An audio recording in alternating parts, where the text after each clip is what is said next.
$1 million வீடு வாங்கினா உங்ககிட்ட $1 மில்லியன் தேவையில்லை.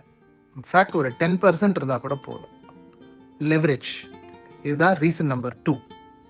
Y real estate part 2. ஒரு வீடு வாங்குறோம் அப்படின்னு சொன்னீங்கன்னா நமக்கு வந்துட்டு ரொம்ப கம்மியான காசு இருந்தாலே போதும் அந்த வீடு நமக்கு வாங்குறதுக்கு உண்டான நிறைய மெத்தட்ஸ் இருக்குது, சிஸ்டம்ஸ் இருக்குது, ப்ராசஸ் இருக்குது. அதுவும் ஆஸ்திரேலியாவில் வந்துட்டு வீடுக்காக லோன் வந்துட்டு ரொம்ப ஈஸியாகவே வாங்கிட முடியும். ஸோ அதனால் லெவரேஜ்னு சொல்லுவாங்க இதுக்கு பேர். இதுதான் வந்துட்டு one of the biggest reason எதுக்காக ரியல் எஸ்டேட்டை சீரியஸாக எல்லோரும் கன்சிடர் பண்ணணும்னு சொல்கிறதுக்காக.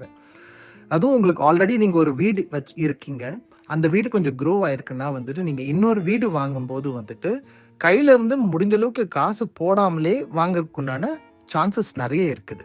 So leverage is very very powerful. So இந்த லெவரேஜை ரொம்ப நல்லா புரிஞ்சுக்கணும். நீங்கள் லெவரேஜை புரிஞ்சவங்க மட்டும்தான் வந்துட்டு ஃபினான்ஷியல் க்ரோத் வந்துட்டு கொண்டு வர முடியும். இமேஜின் பண்ணி பாருங்க, உங்ககிட்ட ஒரு $1,000 இருக்குது. அந்த $1,000 நீங்கள் எங்கேயா இன்வெஸ்ட் பண்ணுறீங்க, அது 10% க்ரோ ஆகுதுன்னு வச்சுக்கோங்களேன். ஸோ $1,000 வந்துட்டு அடுத்த வருஷம் என்ன இருக்குதோ ஒரு $100 இன்க்ரீஸ் ஆகிருக்கும், 10% டிக்ரீஸ் ஆயிருக்குன்னு சொல்லிட்டு.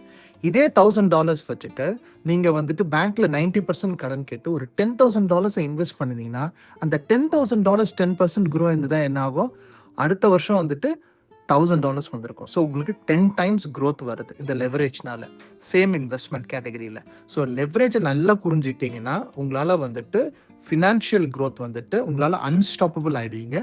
லோன் வாங்கும்போது ஆப்வியஸ்லி வந்துட்டு நம்ம சரியான அசெட் வாங்குறதுக்கான சரியான இடத்துல லோன் வாங்கும்போது உங்களுக்கு ஃபுல் பெனிஃபிட்ஸ் வரப்போகுது. நாளைக்கு நம்ம இன்னொரு வீடியோவில் பார்ப்போம்.